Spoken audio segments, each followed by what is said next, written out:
கர்த்தருடைய பரிசுத்த நாமத்திற்கு மகிமை உண்டாவதாக. இந்த நாளிலே இஸ்ரேல் தேசத்தில் நடக்கிற யுத்தங்கள் இஸ்ரேல் தேசத்தை அழிக்குமா என்பதை குறித்து நம்ம பார்க்க போகிறோம். இஸ்ரேல் தேசத்தில் இன்றல்ல, எகிப்திலிருந்து புறப்பட்ட நாளிலிருந்து அந்த ஜனங்கள் படுகிற பாடுகளும் உபத்திரங்களும் சொல்லி முடியாதது. வேதத்தில் நம்ம வாசிக்கிறோம், எத்தனையோ பாடுகள் மத்தியிலே எகிப்திலிருந்து புறப்பட்டு வந்தார்கள். எத்தனையோ யுத்தங்கள் அவர்களுடைய வாழ்க்கையில் நடந்தது. அது மாத்திரமல்ல, எத்தனையோ சந்ததிகளாய் அந்த இஸ்ரேல் தேசம் வேதனை அடைந்து கொண்டிருக்கிறது. எத்தனையோ ராஜாக்களினுடைய யுத்தங்கள், எத்தனையோ பெரிய பெரிய வீரர்கள் வந்து அவங்களை பிடித்து கொண்டு போகிற எத்தனை ராஜாக்கள் வந்து இஸ்ரேல் தேசத்தை சிறைபிடித்து போனது. இஸ்ரேல் ஜனங்கள் சிதறப்பட்டது. சொல்லப்போனால் இஸ்ரேல் ஜனங்களுடைய வாழ்க்கையிலே பாடுகள் தான் அதிகம்.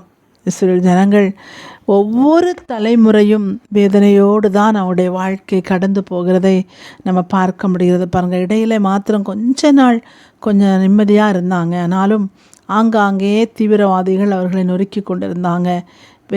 வேறு பக்கத்து நாடுகள் அவர்களை நொறுக்கி கொண்டிருந்தார்கள். உள்நாட்டுக்குள்ளே பயங்கரமான குழப்பங்கள் உண்டாகி கொண்டிருந்தது. அநேக உபத்திரங்கள் மத்தியிலே, அநேக பாடுகள் மத்தியில் தான் அந்த ஜனங்கள் தன்னுடைய சந்ததிகள் அந்த தேசத்தில் வளர்க்கிறதை நம்ம பார்க்கிறோம். மிகவும் ஒரு கொடுமையான ஒரு நாடு இது. ஒரு என்ன சொல்கிறது ஒரு போராட்டத்தின் மத்தியிலே வாழ்கிற நாடு தான் அந்த இஸ்ரேல் தேசம். ஏன் இவ்வளவு போராட்டம்? அந்த மற்ற நாடுகளுக்கு இல்லாத ஒரு பிரச்சனை, மற்ற நாடுகளுக்கு இல்லாத வேதனை, மற்ற நாட்டு மக்களுக்கு இல்லாத ஒரு கஷ்டம் இஸ்ரேல் தேசத்துக்கு இருக்குது என்று சொன்னால் அதனுடைய சரித்திரம் மிகவும் பெரியது. அதனுடைய கதைகளை நம்ம படித்து கொண்டே இருக்கலாம். பாருங்கள், அப்படிப்பட்டதான பெரிய பெரிய சரித்திரங்கள் இஸ்ரேல் ஜனங்களை குறித்து இருக்கிறது. அந்த இஸ்ரேல் ஜனங்கள் தேவனால் தெரிந்து கொள்ளப்பட்டவர்கள் என்பதை நம்ம வேதத்தில் நம்ம வாசிக்கிறோம். இஸ்ரவேலர்கள் தேவனுக்கு சொந்த ஜனம் என்று சொல்லி, தேவன் தெரிந்தெடுத்த ஜனங்கள் இஸ்ரவேலர்கள் என்று சொல்லியும் நம்ம வேதத்தில் வாசிக்கிறோம். எவ்வளவுதான் ஜனங்கள் இஸ்ரவேலுக்கு விரோதமாய் போராடினாலும் இஸ்ரவேலை ஜெயிக்க முடியாது, இஸ்ரவேலை அழிக்க முடியாது.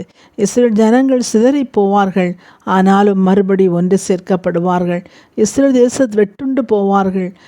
பகைஞராலும் யுத்தங்களினாலும் தேசம் அழிந்து போகும், ஆனாலும் மறுபடியும் அந்த தேசம் புதுப்பிக்கப்படும். இஸ்ரேல் தேசத்தை உண்மையாகவே யாராலும் அதை முற்றிலுமாய் அழித்து போட முடியாது. அது வெட்ட துளிர்க்கிற ஒரு தேசம் இஸ்ரேல் தேசம். ஏனென்று சொன்னால் அது கடவுளின் தேசம் என்று அழைக்கப்படுகிறது. அது புனித நாடு என்று சொல்லியும் அழைக்கப்படுகிறது. பாருங்கள், அது மாத்திரமல்ல, அந்த இஸ்ரேல் தேச ஜனங்கள் தேவனுக்கு சொந்த ஜனங்கள் என்று சொல்லி பார்க்கிறோம். அந்த ஜனங்களை அநேக பேரை தேவன் சந்தித்திருக்கிறார் என்று சொல்லியும் வேதத்தில் வாசிக்கிறோம். இனி பார்த்தீங்கன்னா, இனி ஒரு நாட்களிலே 1000 வருஷ அரசாட்சியிலே நம்முடைய கர்த்தராகிய இயேசு கிறிஸ்து வரப்போகிறார். வரும்போது பார்த்திங்கன்னா, நம்ம அங்கே அந்த இஸ்ரேல் தேசத்தில் உள்ள மலையில் தான் அவர் வந்து இறங்க போகிறார் என்பதை வேதம் நமக்கு சொல்கிறது. அந்த இஸ்ரேல் தேசத்தில் உள்ள அந்த மலையிலே வந்து அவர் இறங்க போகிறார் என்று சொல்லியும், அது மாத்திரமல்ல 1000 வருஷ அரசாட்சி அதை சுற்றிலும், அந்த எல்லைகளை சுற்றிலும் தான் 1000 வருஷ அரசாட்சி இந்த பூமியிலே நடக்கும் என்று சொல்லியும் நம்ம வேதத்தில் வாசிக்கிறோம். தேவன் தெரிந்து கொண்ட ஜனம், அது தேவனுடைய தேசம், தேவனுடைய பிள்ளைகளுக்காக தேவனால் கொடுக்கப்பட்ட ஒரு தேசம். அந்த தேசம்தான் கர்த்தராகிய தேவனுடைய பிள்ளைகள் 1000 வருஷம் இந்த பூமியிலே கர்த்தராகிய இயேசு கிறிஸ்துவோடு வாழ்கிற ஒரு தேசம். இப்படிப்பட்ட தேசத்தை அழிக்கும்படியாகத்தான் ஜனங்கள் அநேகர் முயற்சிக்கிறார்கள். ஆனால் நாம் ஒன்று தெரிந்து கொள்ள வேண்டும், இது ஜனங்களுடைய முயற்சி அல்ல, இது சத்துருடைய ஒரு காரியம். எப்படி ஆகிலும் தேவனுக்கு விரோதமாய் அவன் காரியங்களை செய்து அந்த தேசத்தை பாழாக்க வேண்டும் என்று சொல்லி அலைந்து தருகிறான். எப்படி இந்த தேசமை அழித்து விட வேண்டும், தேசத்தை இல்லாமல் ஆக்கிவிட வேண்டும் என்று சொல்லி அநேக காலங்களாய் அந்த சத்துரு அந்த தேசத்துக்கு விரோதமாய் போராடி கொண்டிருக்கிறதை நம்ம பார்க்கலாம்.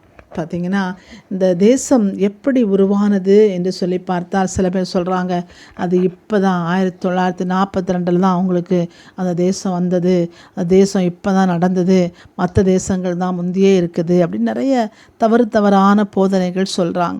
ஆனால் உண்மையாகவே வேதத்திலே இஸ்ரேல் தேசம் எப்பொழுது உருவானதுன்னு சொல்லி நம்ம இப்போ சற்று தியானிக்க போகிறோம். முதலாவது பார்த்திங்கன்னா இந்த தேசத்தில் முதல்ல இருந்த உலகம் அழிந்து போயிற்று. முதல்ல இருந்த உலகத்தை தேவன் தண்ணீரினாலே அழித்து விட்டார். அந்த உலகம் இல்லை, அந்த ஜனங்கள் எல்லாம் தண்ணீரினாலே நோவாவின் காலத்திலே அவங்க அழிக்கப்பட்டாங்க. எல்லாரும் மரித்துட்டாங்க. நோவாவும் அவனுடைய குமாரர்கள் மட்டும்தான் தப்பினாங்க. இப்போ நோவாவுடைய மூத்த குமாரனாகிய சேம் என்பவருக்கு ஏபேர் என்கிற ஒரு மகன் பிறக்கிறார். அவங்களுடைய அந்த பூமியில் அவங்க இறங்கி தண்ணீரெல்லாம் வற்றின பிறகு அவங்க குடும்பமாய் அவர்கள் வாழ்ந்து கொண்டிருக்கையில் நோவாவுடைய மூத்த குமாரனாகிய சேம் என்பவனுக்கு ஏபேர் என்ற ஒரு மகன் பிறக்கிறார். அந்த சந்ததியாருக்கு தான் எபிரேயர் என்று பெயர். ஒவ்வொருவரும் அவங்க தேசத்துக்கும் அவங்க சந்ததிகளுக்கும் அவங்க பிள்ளைகளுடைய நாமத்தை வச்சு தான் அந்த காலங்களில் அவங்க பேர் வைப்பாங்க பாருங்கள். அப்போ எபிரேயர் நம்ம என்று வாசிக்கிறோமே, அந்த எபிரேயர் யாருன்னு சொன்னால் நோவாவுடைய மூத்த குமாரனாகிய சேமின் மகன்தான் ஏபேர். அந்த ஏபேருடைய சந்ததியார் தான் எபிரேயர் என்று சொல்லி நம்ம அறிந்து கொள்ள வேண்டியது நீங்கள் ஞாபகத்தில் வச்சுக்கணும். அப்போ எபிரேயர் யாருன்னா எங்கேருந்து வந்திருக்காங்க அப்படின்னா, தேவன் இந்த ஜலப்பிரவாகத்தில் இருந்து ஒரு குடும்பத்தை மாத்திரம் தப்ப விட்டார். அந்த குடும்பத்தில் இருந்து தான் எபிரேயர் என்கிற ஒரு சந்ததி தோன்றியிருக்கிறது. அது மாத்திரமல்ல, அந்த எபிரேயர் சந்ததியில் இருந்து தான் தேவன் ஆபிரகாமின் சொல்கிற ஒருவரை கல்தையர் தேசத்திலிருந்து அவர் நான் காண்பிக்கும் தேசத்துக்கு வா என்று சொல்லி அவர் அழைக்கிறார். அப்போ நோவாவுக்கு 3 பிள்ளைங்க, 3 சந்ததிகள் உண்டு, சேம், காம், யாபேத் என்று சொல்லி. ஆனால் தேவன் பார்த்திங்கன்னா அந்த சேமுடைய சந்ததியிலிருந்து தான் ஆபிரகாம் என்கிறவரை, அந்த ஆபிரகாம் என்கிறவர் பார்த்திங்கன்னா கல்தையர் தேசத்தில், மெசொப்பொத்தாமியாவில் உள்ள கல்தையர் தேசத்திலே ஊர் என்கிற பட்டணத்தில் அவர் வாழ்ந்து கொண்டிருக்கிறார். ஊர் என்கிற அந்த இதுக்கு பேர் தான் இப்போ இருக்கிற ஈராக் என்று சொல்கிறாங்க. இப்பொழுது ஈராக் என்று சொல்கிறாங்களே, அதுதான் அந்த காலத்தில் ஊர் என்று அழைக்கப்பட்டது. அப்போ கல்தையர் தேசத்தில் உள்ள கல்தையர் தேசம்தான் ஈராக். அப்போ கல்தையர் தேசத்தில் உள்ள ஊர் என்கிற அந்த பட்டணத்தில் இருந்து தான் ஆபிரகாமை தேவன் அழைக்கிறார். நீ வா, நான் உனக்கு காண்பிக்கும் தேசத்துக்கு உன்னை அழைத்து செல்வேன் என்று சொல்லி அவர் அழைக்கிறார். அப்போ ஆபிரகாம் தேவனுடைய சப்தத்தை கேட்டு தேவன் காண்பிக்க தேசத்துக்கு அவர் வாரார். இந்த சரித்திரங்களெல்லாம் நமக்கு தெரிஞ்சது தானே. அப்போ தேவன் வரும்போது, ஆபிரகாம் வரும்போது தேவன் ஒரு தேசத்தை காண்பிக்கிறார், அங்கே தங்கச் சொல்கிறார். அந்த தேசத்துக்கு பெயர்தான் கானான். ஆபிரகாம் தேவனுடைய வார்த்தை கீழ்ப்படிந்து அநேக சரித்திரங்களை வாசிக்கிறோம். அவர் கடந்து வந்து அவரும் அவருடைய குடும்பங்களும் தங்கி இருக்கிற இடத்துக்கு பெயர்தான் கானான் என்று சொல்லப்பட்டிருக்கிறது. அப்போ அந்த கானான் என்கிற அந்த இடத்துக்கு தான் இப்பொழுது இஸ்ரவேல் என்று சொல்கிறாங்க. அந்த கானான் தான் இப்பொழுது பெயர் கொண்டிருக்கிற அந்த தேசத்திற்கு, அந்த இடம், இஸ்ரவேல தங்கியிருக்கிற அந்த இடத்தான் ஆபிரகாம் தேவனால் அழைத்து வரப்பட்டு நான் காண்பிக்கும் தேசத்துக்கு வா, உன்னை பெரிய ஜாதியாக்குவேன் என்று சொல்லி ஆதியாகமம் 12ஆம் அதிகாரம் சொல்லப்பட்ட அந்த வார்த்தையை அவர் கேட்டு அவர் வந்தபோது தேவன் அவருக்கு கொடுத்த தேசம்தான் அந்த கானான் தேசம் என்று சொல்லி வேதத்தில் நம்ம பார்க்குறோம் பாருங்கள். அப்போது அந்த கானான் தேசம் முதலாவது யாருக்கு தேவன் கொடுக்கிறார் என்று சொன்னார், ஆபிரகாமுக்கு கொடுக்கிறார். அவர் ஒரு எபிரேயர். அவர் நோவாவின் புத்திரனுடைய சந்ததி வழியாக அந்த காரியங்கள் நடந்து வருகிறது. அப்படி இருக்கச்சில ஆதியாகமம் 32:20 நீங்கள் பார்த்தீங்கன்னா அந்த ஆபிரகாமில் சந்ததியாகிய யாக்கோப்பு என்கிற ஒருவரை தேவன் தெரிந்தெடுக்கிறார். ஆபிரகாமுடைய மகன் ஈசாக்கு, ஈசாக்குக்கு 2 குமாரர்கள் ஏசா யாக்கோபு. அந்த ஏசா யாக்கோபிலே தேவன் யாக்கோபை அவர் தெரிந்தெடுக்கிறார். அந்த யாக்கோபை தெரிந்தெடுத்து என்ன செய்கிறார்னா, அது ஆதியாகமம் 32:22 நீங்கள் வாசித்தீங்கன்னா, அந்த யாக்கோபுக்கு தேவன் இஸ்ரவேல் என்று சொல்லி பெயரிடுகிறார். அப்போது அந்த ஆபிரகாமுடைய தேவன் காண்பித்த அந்த கானான் தேசம் இப்பொழுது இருக்கிற இஸ்ரவேல் என்று சொல்லி அழைக்கப்படுகிறது. ஆனால் அந்த இஸ்ரவேல் என்கிற பெயர் யாக்கோப்புக்கு தேவன் கொடுத்த பெயர்.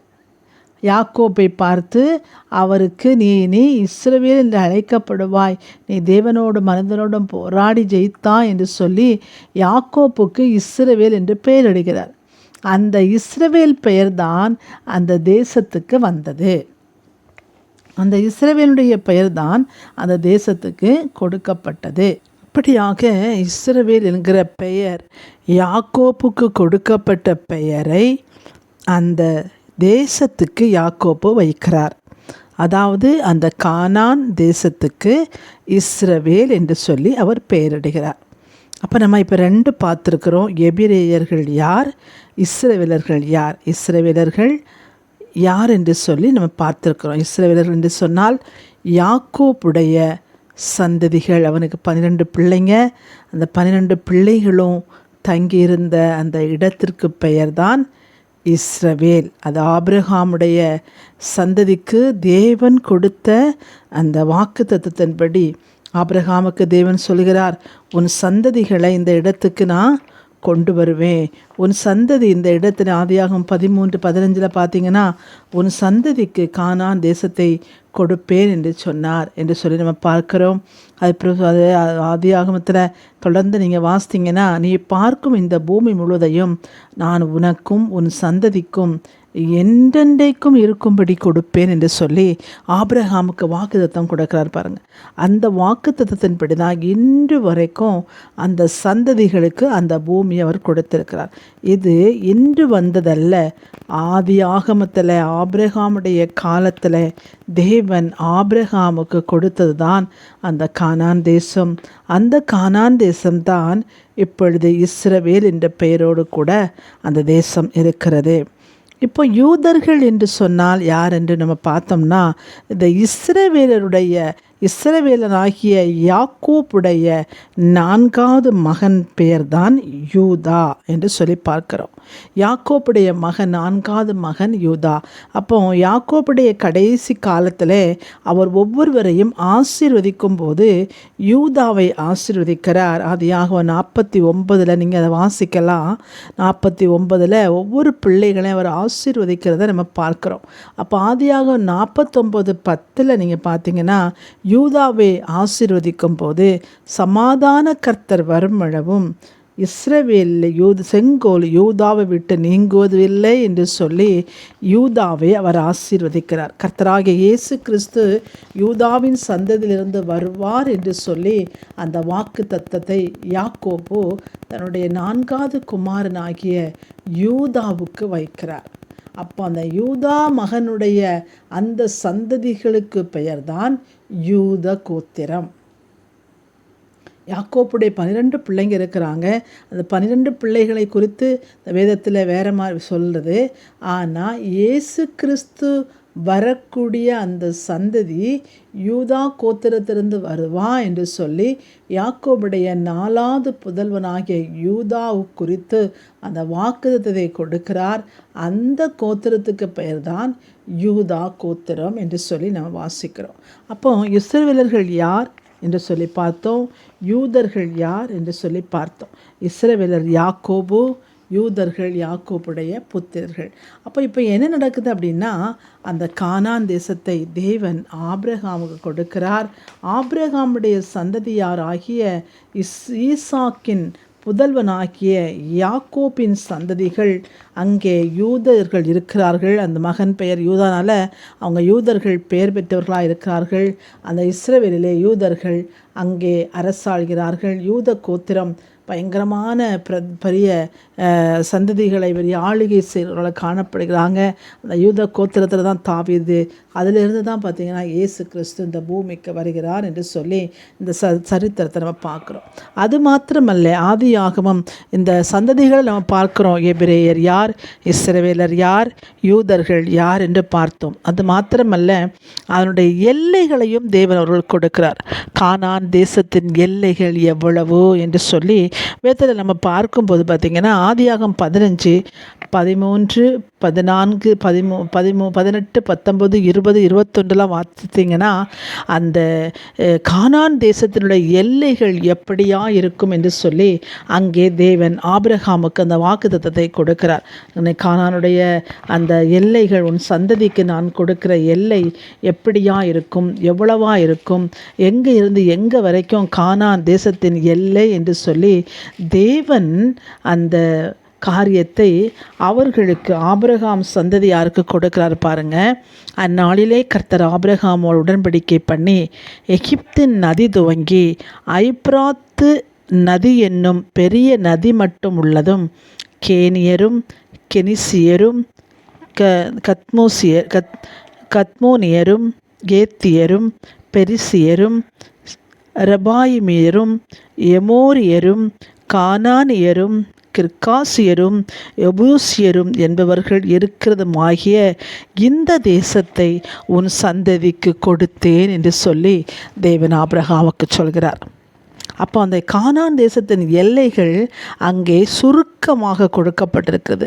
ஆனால் நீங்கள் யோசுவா 12ஆம் அதிகாரம் 13ஆம் அதிகாரத்தை நீங்கள் வாசித்தீங்கன்னா அந்த கானான் தேசத்தின் எல்லைகள் எவ்வளவோ என்று சொல்லி ரொம்ப விபரமாய் அது கொடுக்கப்பட்டிருக்குது. கானான் தேசத்துக்குள்ளாய் யோசுவா கடந்து வருகிறார். அதாவது இப்போது இருக்கிற இஸ்ரவேல் தேசத்துக்குள்ளாய் யோசுவா கடந்து வரும்போது அவருக்கு கானான் தேசம் என்று தான் பெயர். அப்போ அந்த கானான் தேசத்துக்குள்ளே கடந்து வரும்போது அந்த கானான் தேசத்தின் எல்லைகள் எவ்வளவு, வடபுறம், தென்புறம், மேற்குப்புறம், கிழக்குப்புறம் எவ்வளவு எல்லைகள் உண்டு என்பதை நம்ம வேதாகமத்தில் யோசுவா புஸ்தகத்தில் 12, 13ஆம் அதிகாரத்தில் நம்ம வாசிக்கலாம். ஆனால் தேவன் இவ்வளோ அழகாக ஒரு காரியத்தை சொல்லி கொடுத்திருந்த போதும் இந்த உலகத்தில் உள்ள ஜனங்கள் இந்த வேதத்தை வாசிக்காதபடியினால தான் அந்த ஒரே பிரச்சனைகளும் போராட்டங்களும் நடந்து கொண்டிருக்கிறது. பாருங்கள், இந்த எல்லை எங்களுடையது ஒரு பக்கமாய், இந்த லெபனான் ஒரு பக்கம், யோர்தான் ஒரு பக்கம், சிரியா ஒரு பக்கம், பாலஸ்தீனம் ஒரு பக்கம், இந்த மாதிரி இந்த எல்லைகளெல்லாம் அந்த நாட்களில் ஒரே கானான் தேசமாய் இருந்தபடியினாலே அந்த வேதத்தை இதை சொல்லிக் கொடுக்க, அந்த வேதத்தை படித்திருப்பார்களானால் இப்படிப்பட்ட பிரச்சனைகளுக்கு அது சூழ்நிலையை கொண்டு வந்திருக்காது. வேதத்தை அறியாதபடியினால தான் இவ்வளோ குழப்பம், இவ்வளவோ காரியங்கள் இந்த யூத ஜனங்களுக்கு விரோதமாய் நடந்து கொண்டிருக்கிறது. இஸ்ரேல் ஜனங்களுக்கு விரோதமாய் நடந்து கொண்டிருக்கிறது. இந்த இஸ்ரவேல் தேசம் இன்று வந்ததல்ல, 1942 வந்ததல்ல. ஆபிரகாமுக்கு தேவன் கொடுத்த தேசம்தான் கானான் தேசம் என்பதை நம்ம அறிந்து கொள்ள வேண்டும்.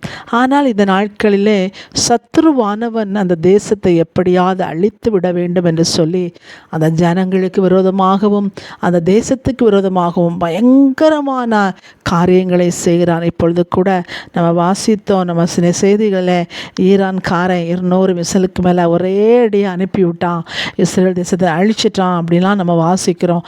ஆனால் யாராலும் அந்த தேசத்தை அழிக்க முடியாது. ஏனென்று சொன்னால் அந்த தேசத்தை காக்கிறவர் ஒருவர் இருக்கிறார், அது தேவனாகிய கர்த்தர். அது மாத்திரமல்ல, நீங்கள் தானியேல் 12ஆம் அதிகாரம் 1ஆம் வசனத்தை நீங்கள் பார்க்கும்போது ஒரு ஜனத்தின் புத்திரருக்காக நிற்கிற அதிபதியாகிய மிகாவேல் என்று சொல்லி வாசிக்கிறோம். அந்த ஒவ்வொரு தேசத்துக்கும் ஒரு தூதனை தேவன் அனுப்புவார் தேசத்தின் பாதுகாப்புக்காக. ஆனால் அந்த இஸ்ரேல் தேசத்தை பாதுகாப்பது யார் என்று சொன்னால் மிகாவேல் தூதன் என்று சொல்லி பார்க்கிறோம். இது இப்பொழுது நடக்கும் கடைசி காலங்களிலும் இந்த கடைசி காலங்களில் மிகாவேல் தூதனை தேவன் அந்த தேசத்துக்கு பாதுகாப்புக்கு அனுப்புவார் என்று சொல்லி நம்ம வாசிக்கிறோம். அப்போ மிகாவேல் தூதன் எவ்வளோ வல்லமை உள்ளவர் என்பது யாருக்கும் தெரியாது பாருங்க. அவங்க தூதர்கள் அவ்வளோ வல்லமை மிக்கவர்கள். அந்த தூதர்களை கொண்டு தேசத்தை பாதுகாக்கிறபடினாலே கண்களுக்கு தெரியாத ரதங்களும் குதிரைகளும் அந்த இஸ்ரேல் தேசத்திலே தூதர்களாய் நிற்பார்கள். மிகாவேலும் அவருடைய கூட்டமும் அந்த தேசங்களை தென்புறம் மேற்புறம் எல்லா திசைகளிலும் இஸ்ரவேல் ஜனங்களை பாதுகாக்கும்படியாய் கோடான கோடி தூதர்கள் நிறுத்தப்பட்டிருக்கிறார்கள் என்பதை வேதம் சொல்கிறது. ஏனென்று சொன்னால் அது கடவுளின் தேசம், அது தேவனுடைய தேசம், அது தேவன் வந்து இறங்குகிற தேசம். தேவன் ரகசிய வருகையில் தேவனுடைய பகிரங்க வருகையில் தேவன் அந்த தேசத்தில் வந்து இறங்க போகிறார். அது மாத்திரமல்ல, தேசத்தில் பார்த்திங்கன்னா 1000 வருஷ அரசாட்சியும் கூட அந்த இடத்துல தான் நடக்க போகிறது. அந்த இஸ்ரவேலை சுற்றி தான் அந்த அரசாட்சி இந்த பூமியில் நடக்கப் போகிறது என்பதை குறித்தும் வேதம் நமக்கு திட்டவட்டமாய் சொல்கிறதால் தெய்வ பிள்ளைகள் நாம் அறிந்து கொள்ள வேண்டும். இஸ்ரேலுக்காக நம்ம ஜெபிக்க வேண்டும். இஸ்ரவேலை அநேகர் முற்றுகையிடுவார்கள், அநேக மரணங்கள் அங்கே உண்டாகும், அநேக தலைவர்கள் அங்கே மறிப்பாங்க. ஆனாலும் இஸ்ரவேலை யாராலையும் அழிக்க முடியாது. கடைசி காலத்தில் நம்ம வந்து நிற்கிறோம். இஸ்ரவேலை அழிப்பது தான் சாத்தானுடைய ஒரு பெரிய குறிக்கோள். ஏனென்று சொன்னால் தேவன் அங்கே வந்து இறங்க போகிறார் பாருங்க. அவருடைய வருகையை தடுக்கும்படியாக அவர் அங்கே வந்து 1000 வருஷம் அரசாட்சி செய்யக்கூடாது, பூமி தன்னுடையதாக இருக்க வேண்டும் என்று சொல்லி அவன் இன்னும் அதிகமாக எத்தனம் பண்ணி கொண்டிருக்கிறபடினால தான் இந்த நாட்களை இவ்வளோ போராட்டம் சத்துரு பண்ணி கொண்டிருக்கிறான். அதனால் தெய்வ பிள்ளைகள் அறிந்து கொள்ள வேண்டும், பயப்படக்கூடாது. இஸ்ரேல் ஜனங்களுக்காக ஜெபிக்க வேண்டும். எப்படியாயிலும் நம்ம கர்த்தர் தான் ஜெயிப்பார், நாம் தான் ஜெயிக்க போகிறோம். நாம் எல்லோரும் இந்த 1000 வருஷ அரசாட்சியிலே நம்முடைய கர்த்தராகிய இயேசு கிறிஸ்துவோடு கூட நாம் ஆளுகை செய்ய போகிறோம். தேவன் அப்படிப்பட்ட ஒரு மகா பாக்கியத்தை நமக்கு கொடுத்திருக்கிறார்.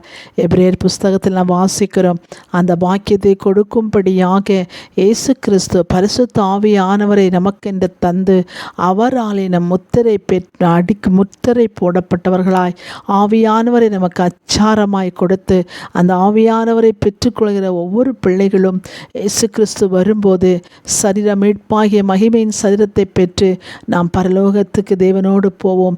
அவர் பகிரங்கமாய் வருவார். இந்த உலகத்தில் 1000 வருஷ அரசாட்சி செய்வார். அவரோடு கூட நாமும் ஆளுகை செய்வோம் என்பதை வேதம் திட்டவட்டமாய் சொல்கிறபடியா நாம் அப்படிப்பட்ட பாக்கியத்தை பெற்றவர்களாக இருக்கிறோம். ஆதலால் தெய்வ பிள்ளைகள் இஸ்ரேல் ஜனங்களுக்காக அதிகமாய் ஜெபிக்க வேண்டும். அங்குள்ள ஜனங்களுடைய பாதுகாப்புக்காக நம்ம ஜெபிக்க வேண்டும். அந்த ஜனங்களை சத்துரு கொள்ளை கொண்டு போகாதபடிக்கு ஜனங்கள் மீட்கப்பட வேண்டும் என்பதை கொண்டு நம்ம ஜெபிக்க வேண்டும். இஸ்ரேல் ஜனங்களுடைய தேசத்தில் உள்ள ஜனங்கள் ரட்சிக்கப்படுவதற்கு நம்ம ஜெபிக்க வேண்டும். அப்படியா நம்ம ஜெபிக்கும் போது தேவன் ஆகிய கர்த்தருடைய வார்த்தையின்படி அவருடைய மகிமைக்கு புகழ்ச்சியாக நம் பரலோக ராஜ்யத்தில் அவருக்கு முன்பாக நிற்போம் என்பது நிச்சயம் என்பதை அறிந்து தேசத்திற்காக ஜெபியுங்கள். கர்த்தர் உங்கள் பிள்ளைகளை ஆசீர்வதிப்பாராக. ஆமேன்.